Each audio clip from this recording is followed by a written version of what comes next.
is Jennifer Cudelay, who has a business called Foxy Online Marketing, and she is a new neighbor, and we love to get acquainted with our new neighbors. So we say pleasant good morning, Jennifer. Thanks for joining us this morning. Good morning. Thank you for asking me to come on, Roger.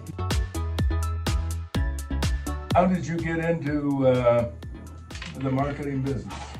Well, I was one of those kids who just was always asking questions, and I always liked to talk to people, and I was always creative. In 5th grade, when I lived in Kewanee, I went to Bell Alexander School, and I talked my principal into letting me start the school newsletter.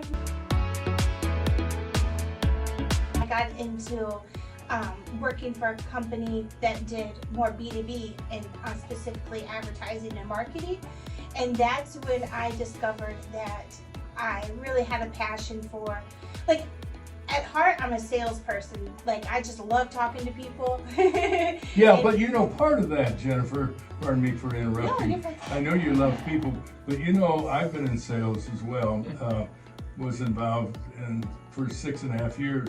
I didn't enjoy it at all, primarily because, depending on the type of sales, Rejection. I didn't enjoy being rejected, and that's an important part. If you can't take rejection, you're in the wrong field. I think it's all perspective. Is it rejection or just bad timing, or you're... Yes, all of the above. Yeah.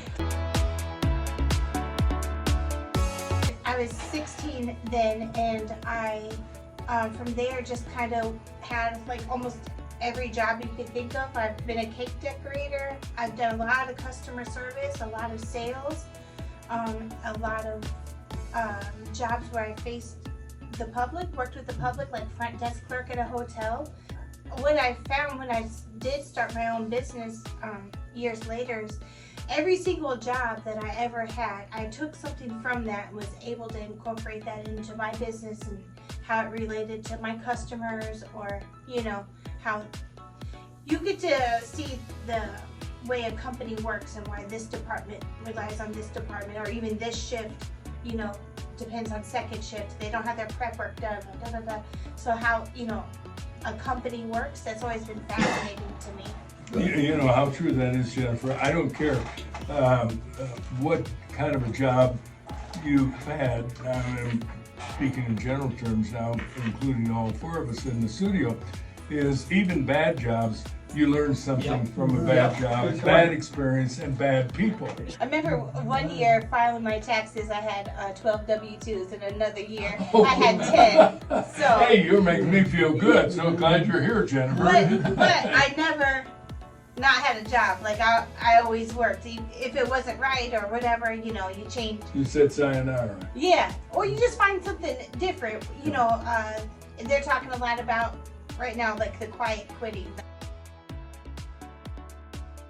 Quiet quitting, I don't know if you guys have heard of this. It just means like people, they don't like their job, but they'll stay on and they'll just show up and just go through the motions. I got you. Yeah. I got you. And I while see. they're looking for And something a lot else. of people do that. Yeah, and it's not new. It's, you No, know, a lot. I saw people in education did that. And Yeah. that's very detrimental, really. yeah. So I just loud quit. and I would have another job, you know, lined up, but so, Yeah, that's important. Yeah. You should never quit a job until you've got another I one agree with Yeah. in the weeds. And- too many people do just the opposite. And the problem I think with the quiet quitting right now is, like, if you can, don't burn your bridges, because you never know when Yeah. you're gonna run Good into those point. people Well, in that's another great advice. position. Yeah. Great advice. Then I discovered that businesses were just like people. Like, they have their own story. They have, like, you know, how they came to business. Yeah, is it a family business? Is, you know, the legacy. They all have their own personality and nuances, and I just think it's fun, and maybe it's my 5th grade self going back to that creativeness. I get to take who they are and create something for them to show the world and convey that message. So I like being that bridge. Well, tell us about Foxy Online Marketing. What exactly do you do and what are your services? Well, in 2010, my husband and I started our own business, but it was more print. And we did American Outdoor Magazine. I don't know if you guys remember American Classifieds that used to be here around town. The classified fold-up paper. No, I remember, sure. Yeah. Yeah. So after they closed and stopped doing business, but they were like a franchise. We did that for a little bit. Not that name, but the same concept of classified paper.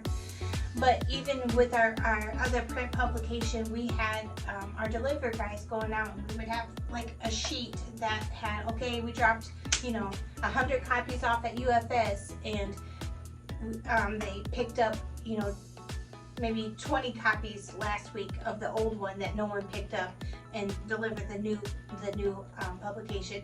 And then just as time went on, they were picking up more and more. So like the writing on the wall was there that people were going away from print and focusing more online. You're right. So my husband and I just saw that as people in marketing, our job, why people hired us, was to get them seen.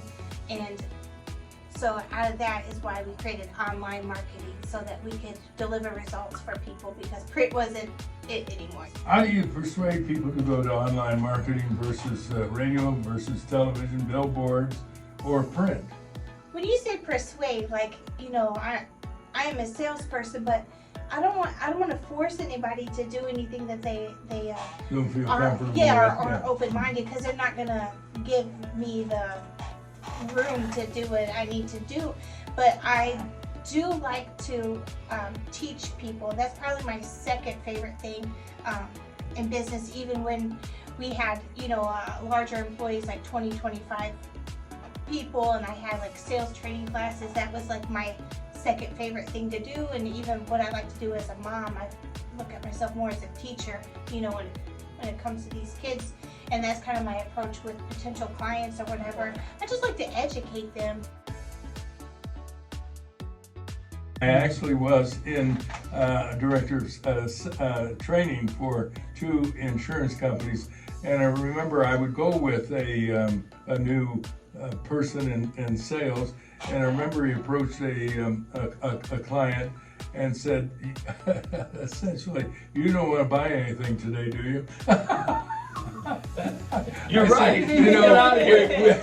Yeah, exactly. I said, "We need to work on your approach, okay, pal?" Positivity. Hey, I've got something for you. But I appreciate what he said. That's part of Yes, that's staying. qualified. Just Well, that's true too. But it's also part of staying positive. Well, he didn't like me. And you know what? In sales, as you know, all of us know, it's very important to sell yourself first. Yes, it is. Because if they trust you, if they like you, okay, tell me what you have, or tell me, give me your sales pitch, or whatever the case may be. it's just like real life, just like be yourself. People are gonna. Oh, no, that's bad for me. No. Yeah. Please, Roger, don't be yourself. Be the salesman you need to be successful. Exactly Yeah. right, yeah. But just being your natural self, because people can spot that if you're trying to sell them something. Yeah. That vibe.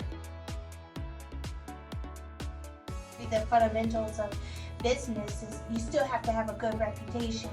That still matters.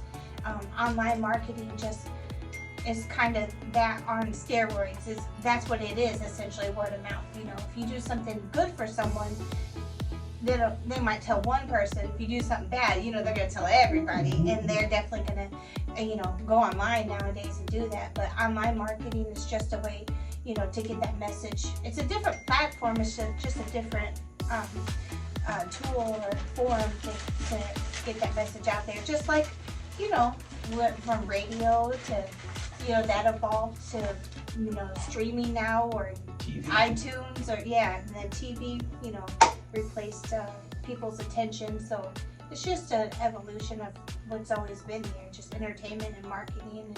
But the basics of good business are what's gonna keep you around for a long time. Yeah. how do you stand out, shall we say, to reach the demographic that you want to reach, depending on what kind of a client you have? Me or a business in general? Well, either A or B. Well, I would say to any small business owners that are just looking for a way to stick out, I would almost compare it like going to the gym. Like, you can't just go like one time or make one post and just you're gonna be like ripped. You have to dedicate yourself to it. I mean, it's a unlimited. It's an ongoing process. Yeah, and there's, I mean, you can do almost anything, but I would say content is the biggest thing. Just being out there, being in front of people, and on a regular basis. You're That's the name that'll pop up when you might need something. yeah, you're just like subconsciously gonna think of them. Yeah, good. Jennifer, thank you, and continued success. Thank you, Roger.